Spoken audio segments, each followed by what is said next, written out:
আলাম তারা আন্নাল্লাহা ইয়াসজুদু লাহু মান ফিস সামাওয়াতি ওয়া মান ফিল আরদ। আমার মাওলা বলে বান্দা বান্দি একটু তাকাইয়া দেখ, পাহাড় পর্বত নদী নালা সাপ বিচ্ছু গরু ছাগল সব আমি মাওলার হুকুম মানে আমি মাওলাকে সেজদা করে।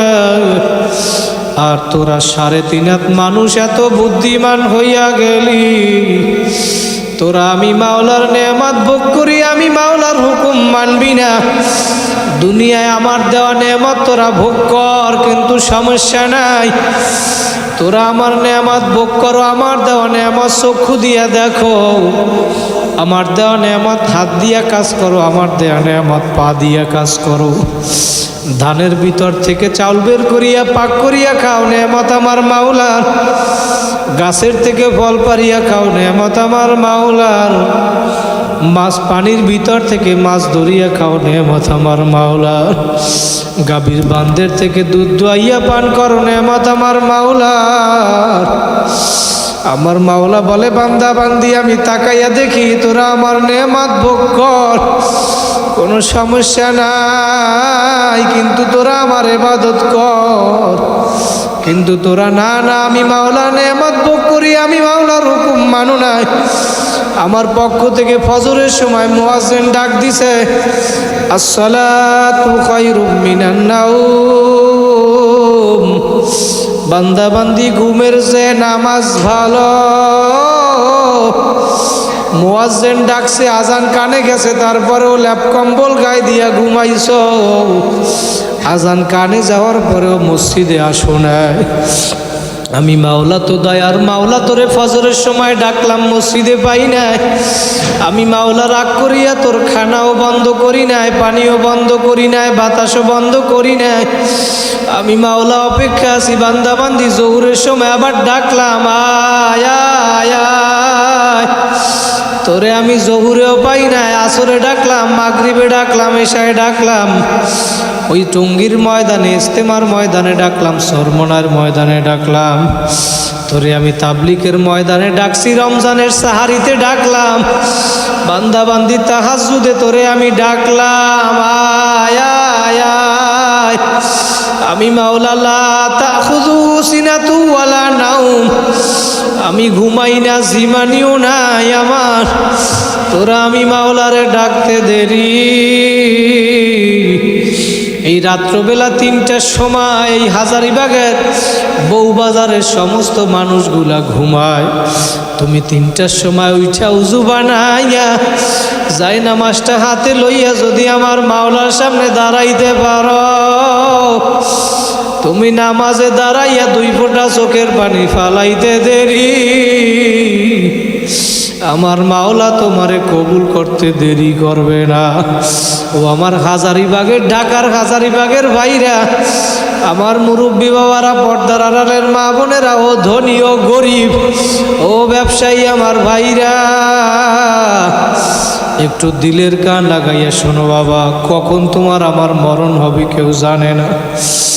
ওই সন্তানের জন্য, যেই পরিবারের জন্য এই বউবাজারে দোকানদারি করছো, ব্যবসা করছো, কাঁচামালের ব্যবসা করছো, অটো চালাইছো, ভ্যান চালাইছো, রিক্সা চালাইছো, মাথার গাম পায়ে ফালাইয়া পরিবারের জন্য সম্পদ গুছাইছো, দালান বানাইছো, ঘর বানাইছো, তোমার মৃত্যুর পরে এখন তাকাইয়া দেখো ওই ঘরের ভিতরেও কিন্তু তোমার জায়গা দিবে না। তোমার ওই লাশটা নিয়ে বাড়ির সামনে উঠানের ভিতরে ফালাইয়া রাখবে। তোমার সন্তানরা এসে তোমারে ডাকবে, বাবা কই জব তো আর দিবা না। আমার ভাইরা, আমার মাওলার হুকুম মাইনা, নবীর সুন্নাত তরিকা মাইনা তারপর কবরে যাওয়া লাগবে, কথা বলেন ঠিক কিনা? আমার মাওলার হুকুম মাইনা নামাজ পইরা নবীর সুন্নাত তরিকায় চইলা কারা কারা কবরে যাইতে চান, আর একবার 2টা হাত জাগাইয়া জোরে আল্লাহ বলিয়া ডাক দেন, আরো জোরে ডাক দেন আল্লাহ। আমার মাওলা দেখুক এই ময়দানে বান্দাগুলা বইসা রইছে, দুনিয়ার কোনো উদ্দেশ্য নাই নাই নাই। ও আমার বাবারা, আমার মা বোনেরা, একটু দিলের কান লাগাইয়া শোনো। দৈনিক শত শত লাশ পত্রিকায় দেখা যায়। রোড অ্যাক্সিডেন্টে, বাইক অ্যাক্সিডেন্টে, গাড়ি অ্যাক্সিডেন্টে, লঞ্চ ডুবিয়া মারা যায়। তোমার আমার কোন দিন কোথায় মরণ আসবে, কোন দিন কোথায় মরিয়া পড়িয়া থাকবা কেউ জানে না। এই জন্য মনকে বুঝাও রে মন, আজকে এই মাহফিল জীবনের শেষ মাহফিল মনে করিয়া এই ময়দানে এখন তাহাজ্জুদের সময় চইলে আসছে। আমার মাওলা প্রথম আসমানে চইলে আসছে। আমার মাওলা কেমন জানি ডাক দিয়া বলে, বান্দা বান্দি, আমি সারাদিন তোদেরকে ডাকলাম, তোদেরকে আমি পাই নাই। আমি মাওলা তো দয়ার মাওলা, তোদেরকে আমি কত ভালোবাসি। আমি মাওলা এই জন্য নিজেই এখন প্রথম আসমানে চইলে আসি তোদেরকে ডাকার জন্য। আমার মাওলা প্রথম আসমানে আইসে এখন ডাকে, হাজারিবাগেরও আমার বান্দা বান্দিরা, তোদের কার কি প্রয়োজন, আমি মাওলার কাছে আয় আয় আয়।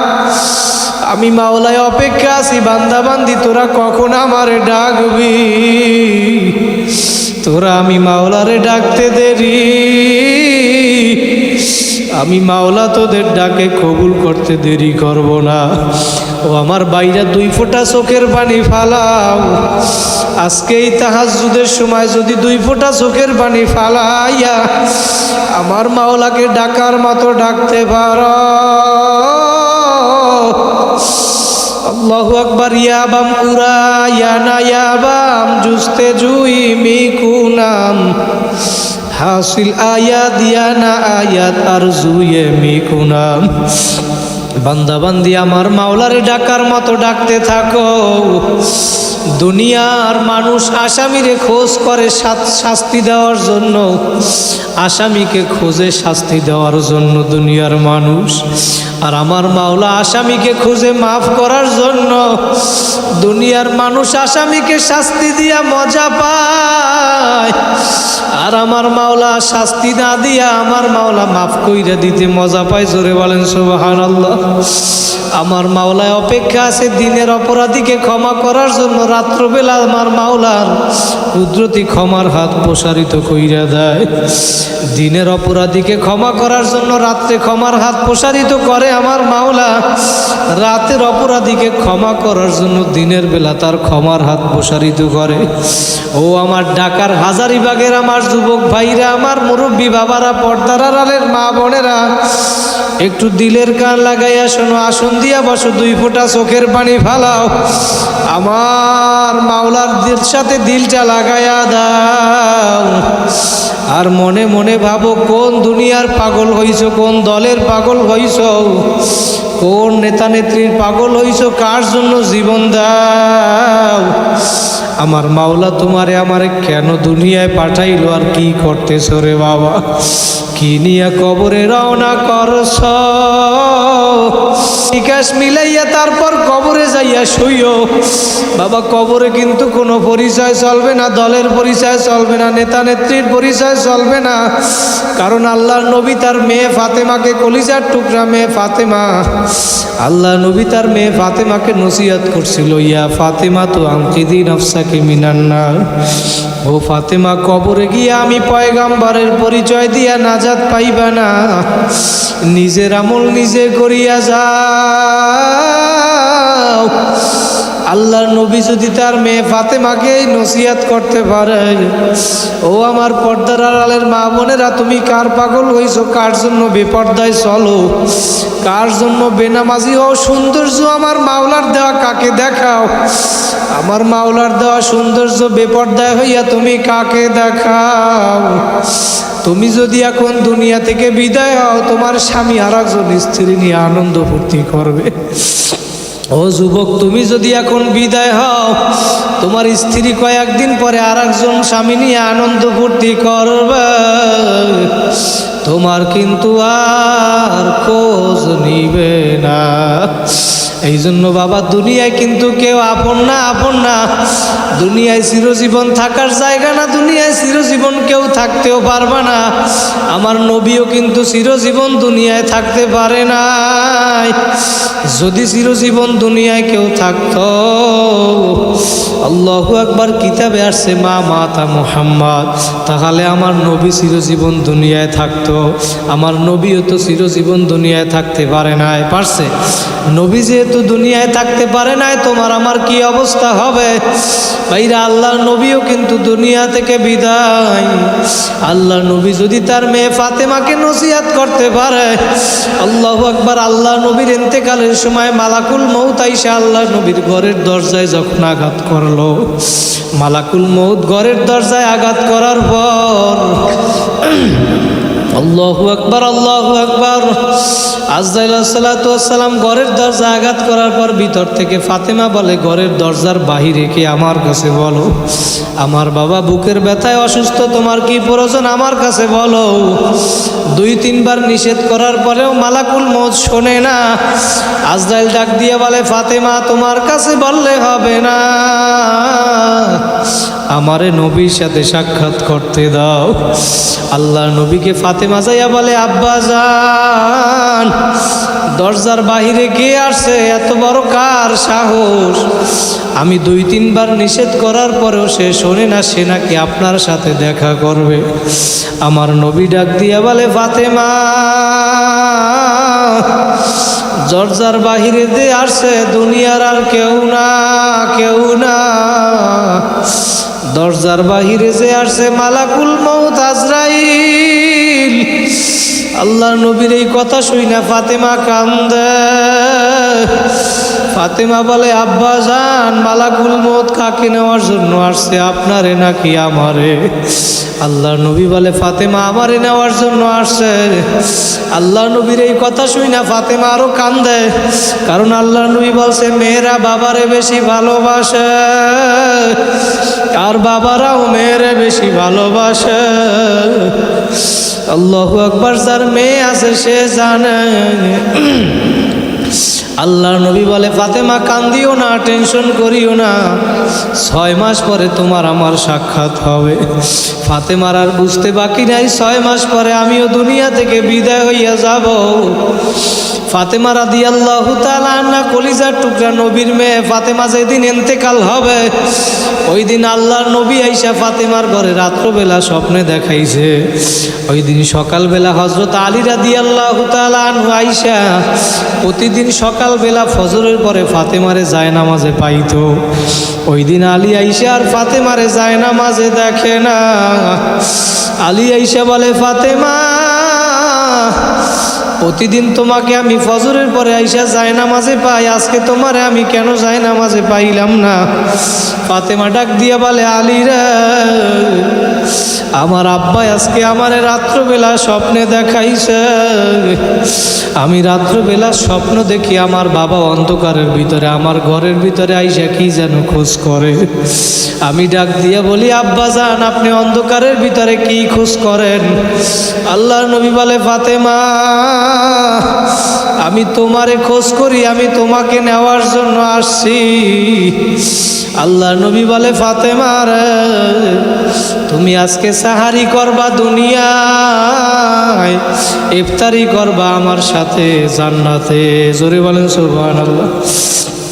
ফাতেমা এবার আলীকে বলে, আলী, আমার আব্বাই যেই স্বপ্ন দেখাইছে আমার আর বুঝতে বাকি নাই, আমি আজকে দুনিয়া থেকে বিদায় হইয়া যাব। আলী এখন চোখের পানি ফালায় আর বলে, ফাতেমা, আমিও তো স্বপ্নের ব্যাখ্যা জানি। ফাতেমা বলে, আলী, আপনার হাসাইন হুসাইন রে একটু ডাক দেন, আমার বুকের ভিতরে মৃত্যুর যন্ত্রণা শুরু হইয়া গেছে, আপনি আমার বুকের উপরে একটু হাত রাখেন আর আপনি আমারে মাফ কইরা দিয়েন, আমি অসুস্থর সময় আপনার খেদমত করতে পারি নাই। ফাতেমার এই কথা শুই না এখন হাসাইন হোসাইন ও কলিজার টুকরা ফাতেমার মেয়ে হাসান হোসাইন এখন ফাতেমার কাছে বইসা কান্দে। আলীও কান্দে, ফাতেমাও কান্দে। ফাতেমার মৃত্যুর যন্ত্রণা শুরু হয়ে গেছে। ডাক দিয়ে বলে, আলী, আমি আপনারে কিছু ওসিয়াত করব। আমার ইন্তেকালের পর আমার হাসাইন হুসাইনের নানাও নাই, আমি মাও দুনিয়া থেকে বিদায় হইয়া যাব, কিন্তু আপনাকে আমি ওসিয়াত কইরা গেলাম আমি ইন্তেকালের পর আপনি দ্বিতীয় বিবাহ করবেন, কোনো সমস্যা নাই। কিন্তু আমার ওসিয়ত, আপনি সপ্তাহে 7 দিন শনিবার, রবিবার, সোমবার, মঙ্গলবার, বুধবার, বৃহস্পতিবার, শুক্রবার, এই 7 দিনের ভিতরে 6 দিন আপনি নতুন বিবির সাথে ঘুমাবেন, আর শুক্রবার দিন আমার হাসাইন হুসাইনের কোলের মধ্যে লইয়া হাসাইন হুসাইনের সাথে শুক্রবার আপনি ঘুমাবেন। কারণ হাসাইন হুসাইনের মাও নাই, নানাও নাই। হাসাইন হুসাইন যদি আপনারেও না পায়, এই জন্য আপনি যদি শুক্রবার ওদের কাছে থাকেন, ওরা বুঝবে আমার বাবা আছে। ও আমার হাজারিবাগের বাইরে কার মা নাই, কার বাবা নাই। যার মা বাবা নাই ও জানে মা বাবা কি জিনিস। আল্লাহু আকবার। কয়েকদিন আগে আমাদের বরিশালের শামীম ভাই বলতেছিল, হুজুর আমার বড় বোন দুনিয়া থেকে বিদায় হইয়া গেছে। বলে আমার বড় বোন একটা ছোট বাচ্চা রাইখা গেছে, ওই বাচ্চাটা রাত্রবেলা ওর খালাম্মার কাছে ঘুমায়, কিন্তু রাত্রবেলা ঘুমের ভিতরে চিল্লাইয়া মা মা কইরা ডাক দেয়, আর বলে খালাম্মা আমার মায়ে কই, আমার আম্মা কোথায়। যার মা বাবা নাই সে জানে মা বাবা কি জিনিস। আল্লাহু আকবার। যেই মা বাবার উসিলায় দুনিয়ায় আসছো সন্তান, তোমার মা বাবা কবরে বইসা তোমার দিকে তাকাইয়া রইছে, কার পাগল হইছো, কার জন্য জীবন দাও, কার জন্য গুনাহ করো রে বাবা। শামীম ভাই বলতেছে, হুজুর ও তো ছোট মানুষ, বোঝে না, ওরে একটা আমি নতুন জামা কিনিয়া দিলাম, ও এখন জামাটা পাইয়া আনন্দে বলতে আছে, মামা আমি এই জামাটা গায়ে দিয়া প্রথমে আমার মাকে আমি দেখাবো। শামীম ভাই আমারে বলে, হুজুর ওর জামাটা ওরে গায়ে দেওয়াইয়া আর মার কবরের পাশে ওরে নিয়ে গেলাম, নতুন জামাটা গায়ে দিয়া কোনো ওর মায়ের কবরের পাশে ঘরে, মায়ের কবরের পাশে ঘরে আর ডাক দিয়া বলে, মা তাকাইয়া দেখো আমি নতুন জামা গায়ে দিছি, তুমি একটু তাকাইয়া দেখো। শামীম ভাই বলতে আছে, হুজুর ওর কান্না দেখে আমারও তো বোন, আমারও চোখে পানি চইলা আসছে। আল্লাহু আকবার। ভাইরা যার মা বাবা নাই সে জানে মা বাবা কি জিনিস। ও ভাইরা 2 ফোঁটা চোখের পানি ফালা, ভাইরা আজকের এই ময়দানে যদি 2 ফোঁটা চোখের পানি ফালাই আমার মাওলারে ডাকতে পারো, তুমি জীবনে যত গুনাহ করছো আমার মাওলার দরবার কিন্তু নৈরাশ হওয়ার দরবার না। আমার মাওলা তো দয়ার মাওলা, আমার মাওলা চায় বান্দা বান্দি তুই গুনাহ নিয়ে আমার কাছে আসবি, আমার মাওলা এটা চায় না। আমার মাওলায় চায় তুমি তওবা করিয়া গুনাহ ছাড়া নেকি নিয়ে আমার মাওলার কাছে যাবা। এই জন্য আমার মাওলা তোমার আমার জন্য রমজান মাস দান করলো।